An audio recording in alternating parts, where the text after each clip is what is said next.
Hey everybody, welcome to the Legend of Zelda, the Wind Waker HD walkthrough.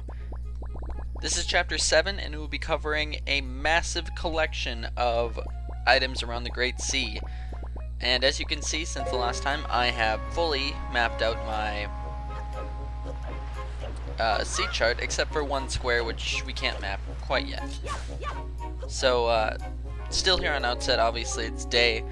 And after you've been sailing a while, the mailbox should be wiggling, and it's just your grandma. And you only get this letter after you save her, but it's an extra 20 rupees. You also might notice that my rupees are pretty low. That's because I had to spend quite a bit of money on bait. So now there's not really anything else to do in Outset. You can just talk to people. We're gonna get going here real soon. I just wanted to show you guys that the pigs that we brought here earlier are gone, except for the black pig, and he got really big, so he must have ate the other two or something. I don't know. But it says he's a lot heavier now, and the guy asked if you can take him for a walk, but we can't quite lift him yet, so remember that for later, and then we'll head out. So this chapter is really long. It's going to be around 2 hours total length, so if you're playing the GameCube version, I would say double that time because you don't have the Swift Sail. Yeah, so it might not even be worth it if you have the GameCube version to get all this stuff right now, but if you're really dedicated and you don't mind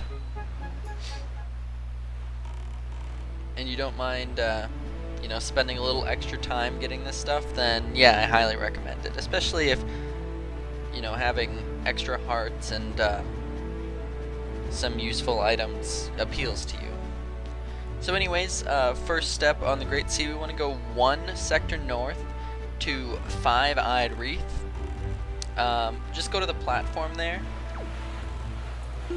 and pull out your cannon.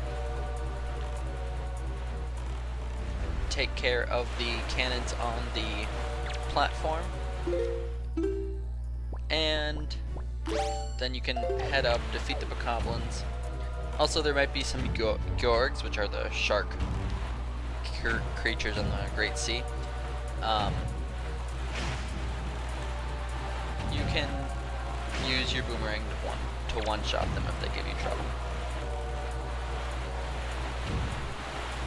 Also note that in this chapter, no main story progress will be made, so if you're not here for the side quest, you can go ahead and skip to the next chapter, chapter 8, where we will take on the next dungeon.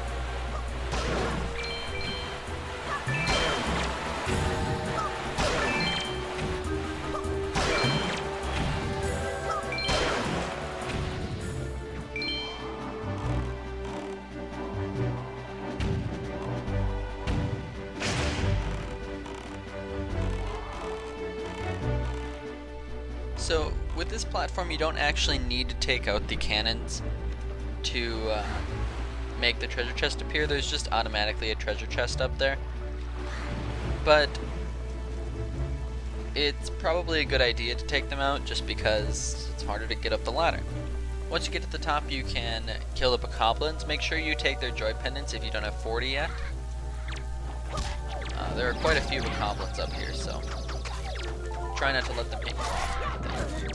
An easy way to kill the bokoblins up here is to slash at them while they're towards the side, and you'll probably just hit them off.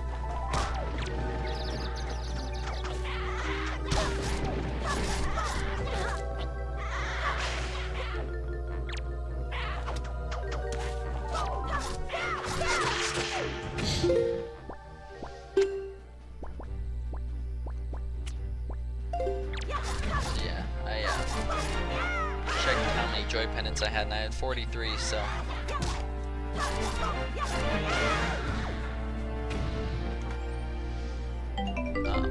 I was done collecting them.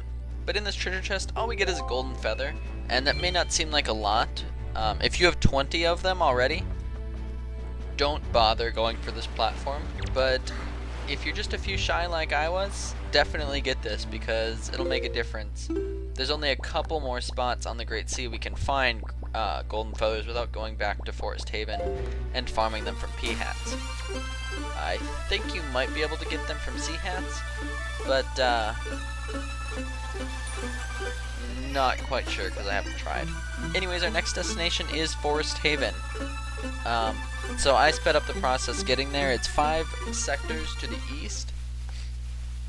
And I also sped up getting to the highest platform, so that's where we want to go once you're inside the Forest Haven. We could have done this earlier. The reason I didn't is because I thought you had to have the magic meter upgrade. Turns out you don't though, so we could have done this earlier in here. We were here, but I figured we'll get it now. So yeah, just climb back to the highest platform. May be kind of annoying to backtrack, but shouldn't be too bad.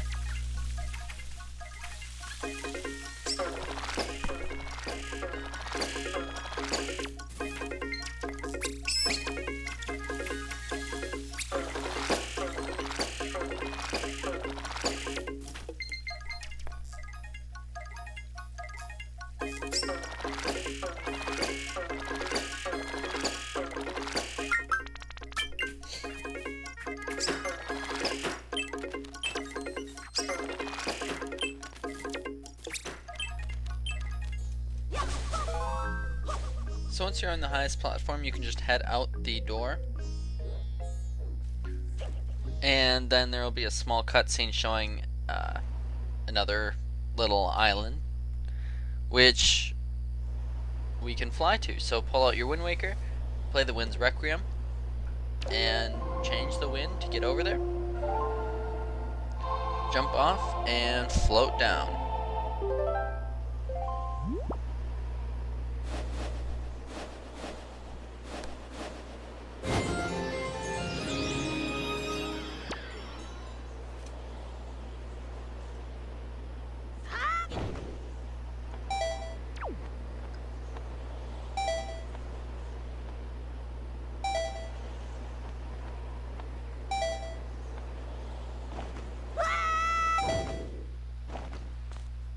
Then you can open this treasure chest for treasure chart number 3.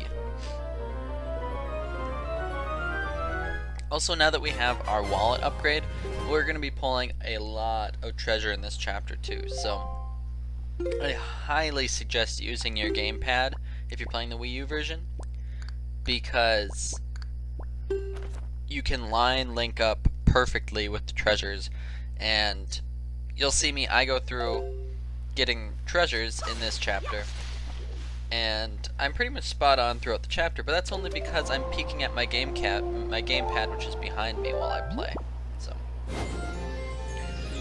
I'm not that good at getting on the treasure. Anyways, you can then float back to the mainland of Forest Haven.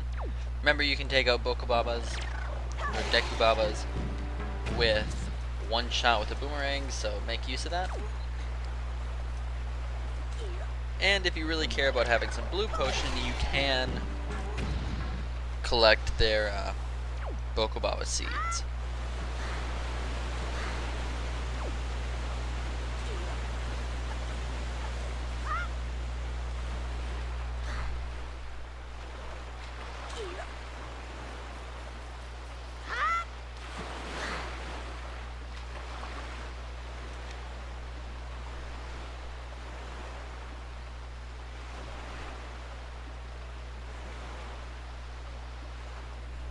So our next destination is 1 sector to the northwest,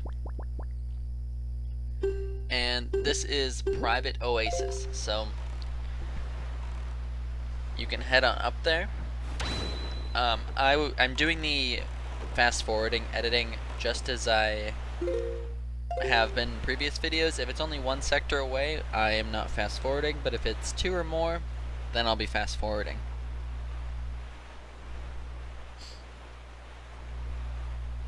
Also, if you're playing the GameCube version, obviously if you don't have the Swift Sail, you will have to also keep changing the wind, which can be really annoying.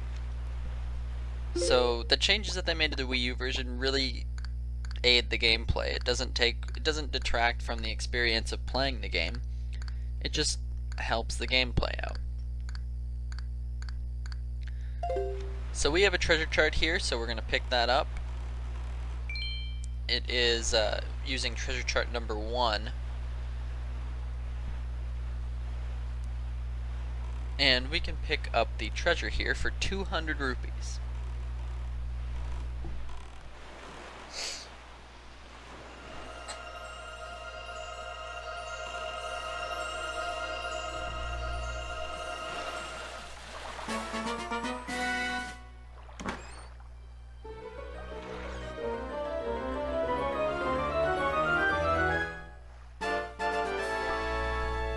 So after you've picked up the treasure, we're not done here yet. Go to the mainland of this island, and this island will become more important for a couple of quests later.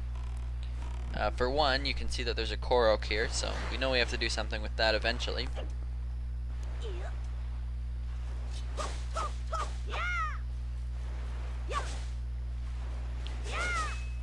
But there's also this house here that we can't get in quite yet. We need a different item to get in. So for right now, head to the back of the house, and you can see there's this ledge here. You can't quite jump to it, but if you change the wind to be going behind you and then use your Deku Leaf, you can get over to it. And then you just want to open the treasure chest there for treasure chart number 27.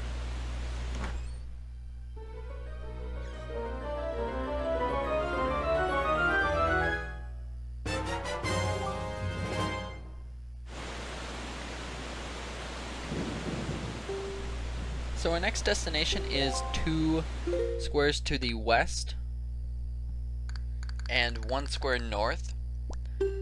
And this is Cyclops Reef. It's basically 1 sector to the west of the center sector.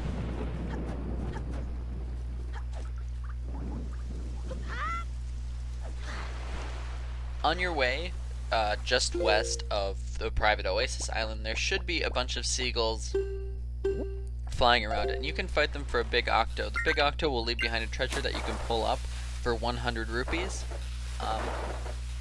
For this walkthrough, I will not be taking on those big octos. Any big octo that has 8 eyes will give you 100 rupees. I am only going to be fighting the one I already did in the last chapter, or 2 chapters ago, the 4-eyed one, and 12-eyed octos, because 12-eyed octos, there are 2 of them in this game, and they both give you pieces of heart, which we'll be taking on in this chapter. Anyways, once you get to this sector, Cyclops Reef, we don't have any business at the reef itself, but you want to destroy the cannons up there, which I thought I had destroyed on my first shots at them, and so I was paying attention to the sea hats, so I almost got killed here. But luckily I didn't. The sea hats can be really nasty. Anyways, you want to take care of the cannons. Again, I don't think it's necessary to do this, but it makes it easier climbing up the ladder and approaching the platform.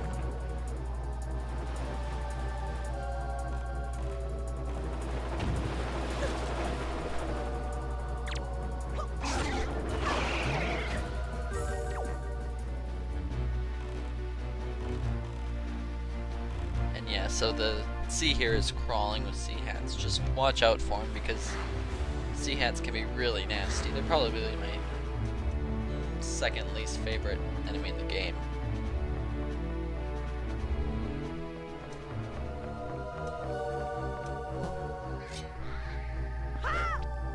So up here there's some bokoblins to kill. Again, if you don't have 40 joy pendants yet, go ahead and snag some from them. Otherwise, these ones you have to kill before the treasure chest appears. So once you defeat them, a treasure chest will appear, and you can grab it for another golden feather. Again, this is completely optional if you don't have, or if you already have 20 from Mathulas and Peahats, then I would say this isn't even worth your time. but we want to have 20 pretty soon here. We'll be putting them to use in this chapter, so I mean, you can do it whenever you want during the game, but that's when I'm doing it, is this chapter. So I think I have 19 in the video now.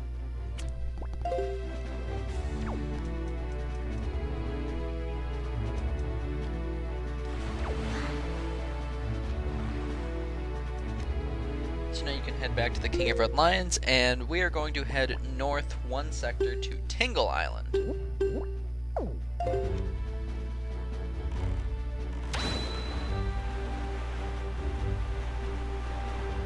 So here at Tingly Island, we're not going to be doing anything on the main island, but in the northeast part of the sector, there are a bunch of seagulls flapping around. And you know what that means? That means there is a big octo. Yes, this one we will be taking on because it is a 12-eyed big octo. So the 12-eyed big octos are actually a little bit more threatening than you might imagine. Obviously the 4-eyed one that we fought earlier wasn't very threatening at all. The reason they're threatening is not because they attack you, but because you have to be pretty accurate with your cannon or your boomerang. In fact, I would highly recommend against using your boomerang, just because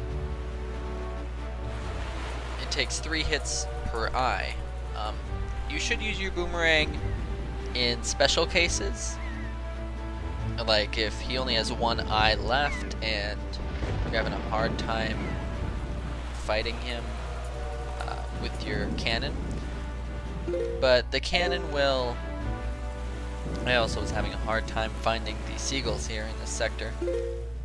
But the cannon will take out an eye in 1 shot. So if you're pretty good at aiming the cannon, definitely stick to your guns and use that.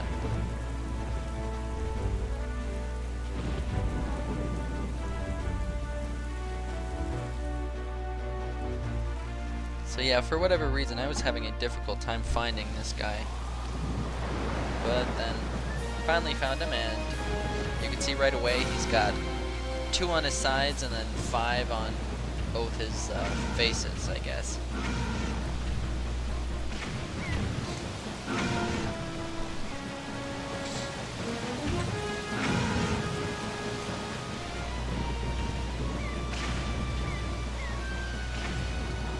So keep shooting at his eyes. Hopefully you've got the bomb bag upgrade, so you don't have to worry too much about just unloading your bombs on him. 99 is plenty.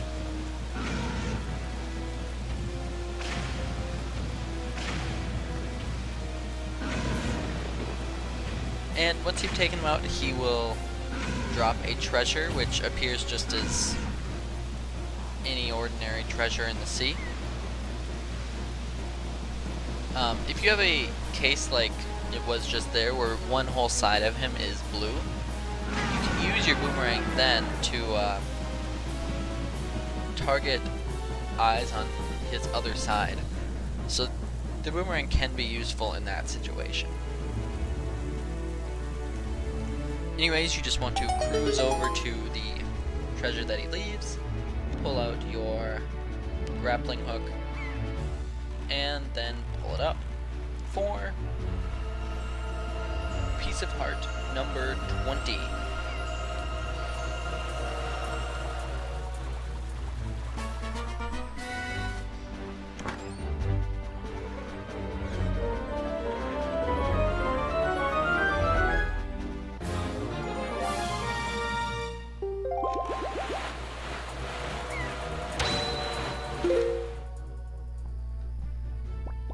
Alright, so our next destination is 1 more square north to Spectacle Island.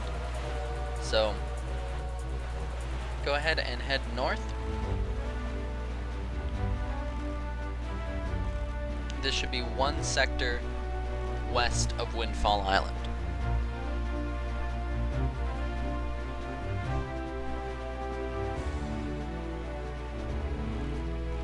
So on this island we have a minigame to play. It's actually a pretty easy minigame, and it's run by the same guy who runs the ship sinking minigame, or the squid sinking minigame on Windfall Island. It's kind of funny. So he does his little routine for you.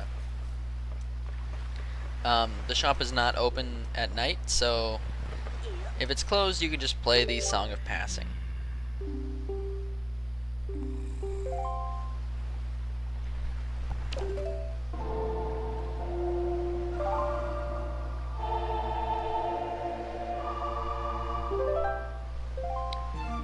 So this minigame costs 50 rupees to play,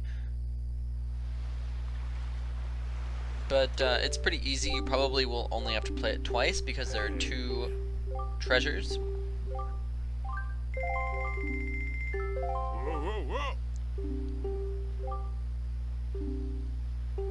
And so the premise of the minigame is basically you have 10 shots to shoot down 5 barrels in the middle of the sea.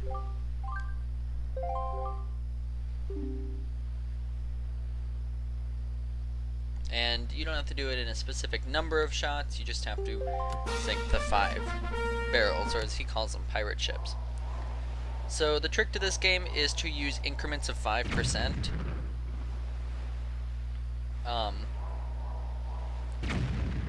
So the lowest you can go is 15 degrees is 15 degrees. But the barrels are all spread apart at increments of 5 degrees.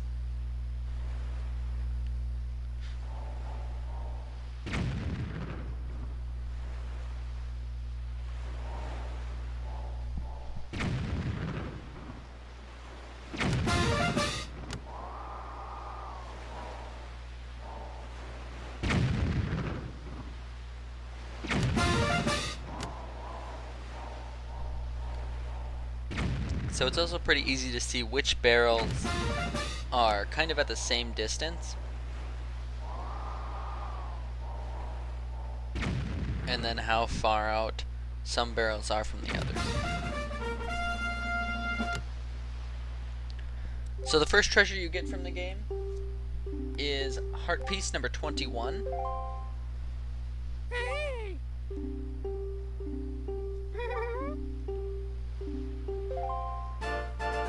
And as soon as you finish that, you want to play again to get treasure chart number 17.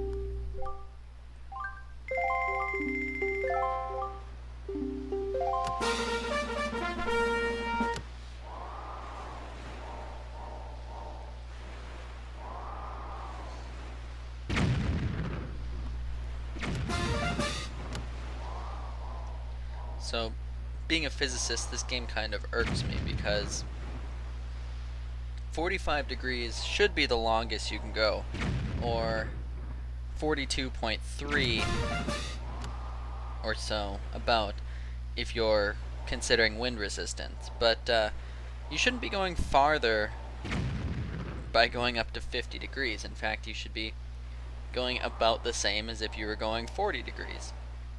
You would just get more hang time.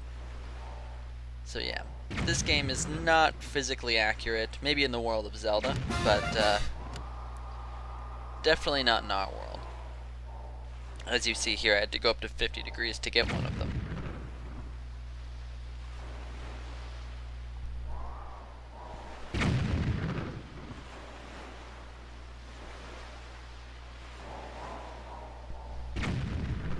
So yeah, there's a lesson for all of you at home.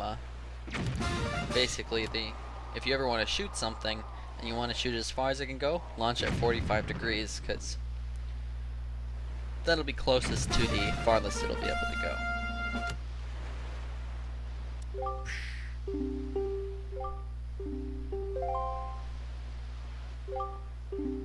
So once you grab the treasure chart, make sure you open it up.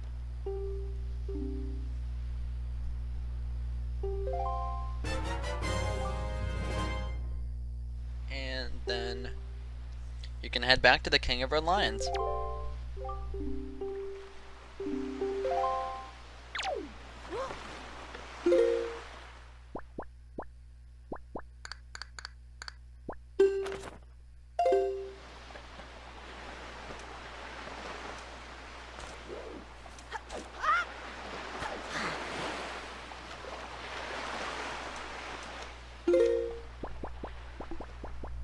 So our next destination is one more square to the north at Northern Ferry Isle. So we were already here before to get our first wallet upgrade. However, there's a submarine in this sector that I suppose we could have gotten before, but oh well. We'll get it now.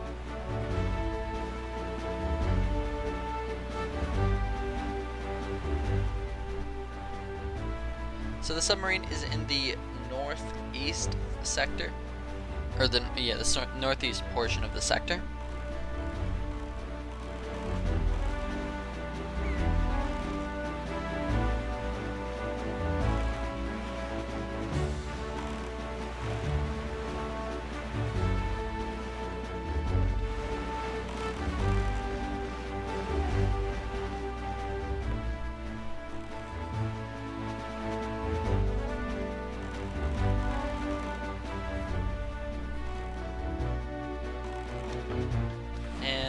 If you're still shy of 40 joy pendants, we're going to want that really soon, so make sure you grab them from the bokoblins, but otherwise head in here. In here you're going to have to face 4 moblins, and so this can be kind of tough. Make sure you grab the skull necklaces from them, because we're going to want skull necklaces. But then my suggestion is just to use your boomerang to your advantage. You'll be able to see which ones you've stolen skull necklaces because they wear them around their necks, which is a nice touch that the game, even the GameCube version has this touch. It's cool. You're actually stealing stuff from their necks. I thought that was a cool touch. One thing about moblins is that when they're using their stick, they're pretty slow, but when they don't have their weapon, they're pretty quick actually to punch you. So one nice thing that you can do is to aggro one of them to attack you, and then he'll kind of hit all of his companions, especially if they're in a big group. So that's one thing you can do, because they will actually hurt each other, which is another nice touch that this game has. However, if they do manage to get a swing in with their spears or javelins, or I guess spears. With their spears, they do have a pretty long range with them, so be careful of that. Anyways, for this next part, we're going to want as many rupees as possible, so make sure you're grabbing all of them that come from the little emblems.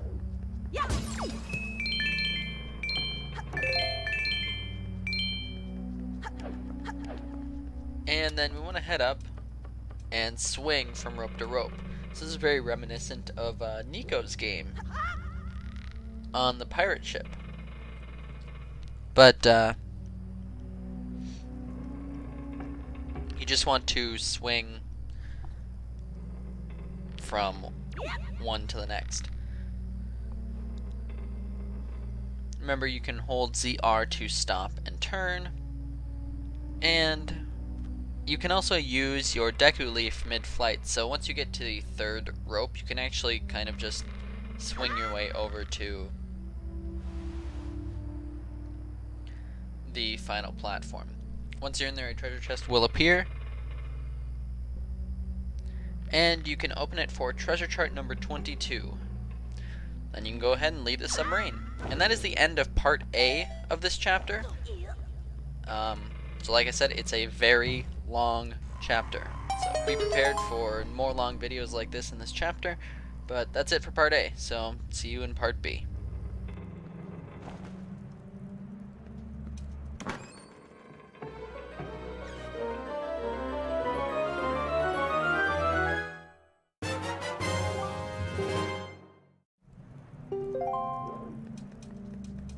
Yep.